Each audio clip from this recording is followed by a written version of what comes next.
I was told that I maybe could be an assistant mechanic and maybe be a gasoline attendant. So obviously the pressure for me to succeed was that much harder than everybody else.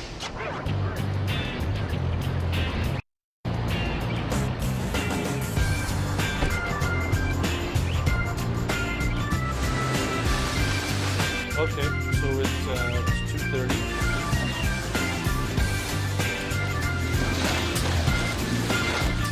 If we hadn't known, I'd probably be dead, maybe, or I'd be robbing a store or something. I don't know. Like, I mean, I don't think I'd be here. Who signed off on this?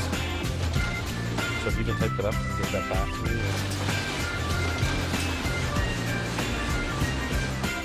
Looks good though, yeah.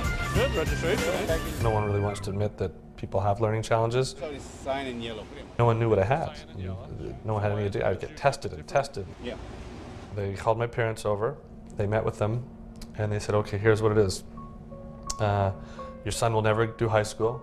He said he probably will never have a regular job. If he's lucky and works hard, he could probably be an assistant mechanic at a gas station. And luckily they didn't listen.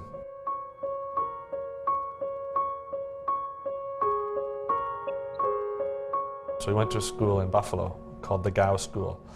And it specializes in dyslexia. It's for young boys with dyslexia, and it prepares you to go to college or university. When I entered grade 10, I had approximately a grade 5 reading level and grade 6 math level. And then when I finished, I graduated with honors, second highest school marks.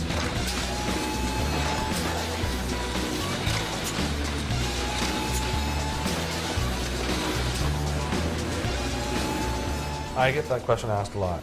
Do you see dyslexia as an obstacle or not? And if you'd asked me that probably a long time ago, I would have said yes. But in some ways, I think it gives me an advantage. Hi, Pauline J. I need to do a letter. Because we look at things outside of the box. We take a different approach to it. And people always say no, and we're going, why? Like, we question things, so we want to know why. People say I'm tenacious as a pit bull, like I just won't give up. I mean, if I had, I think I probably, wouldn't be here today. Mr. Jordan. He's never made the fact that he has dyslexia a secret, which aids and abets everyone's ability to communicate that they may have a problem, whether it be numbers or vowels or spelling or organization, those types of things, because after all, he's in the same boat as everybody else. It's a contentious issue, that's all, is what I'm saying. And I guess at the age of 10, I was having a real difficult time with reading. I was always a slow reader with a low attention span. I was always looking at elsewhere. I decided to go out and make a special effort to work with kids because I really didn't want anybody to go through what I had gone through. The neat thing about graphics is every job was different. It was amazing to see that people can amount to something like that. And it was really interesting to see that maybe I could be that successful when I'm older. And I loved seeing that because I'd love to be a successful businessman. Is dyslexia a brain problem or eye problem? The problem is if you're not someone like me that has gone through this, you as the parent or adult, you can tell your kid that all you want, but you know what, it's not the same. And it's frustrating because I remember one mom said, well, I tell him that he can do this, and I said, I know, but you know what? You don't have dyslexia, you don't have a learning challenge, it's not the same thing.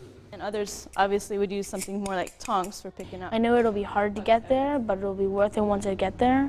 And I can see that from Jamie Mandarino's speech, knowing that I had a harder time getting there than the average person. Explain, though. I find it inspiring in as much as it's something that I certainly couldn't do. The fact that he's taken a $1,000 company to a $14 million company over the period of 14 years is something to behold. It really is. So then what we should do it? I just can't believe the stuff. It's unbelievable. For a guy who's going to work in a gas station. Thank you, Joe. Thank you, Joe. Thank you.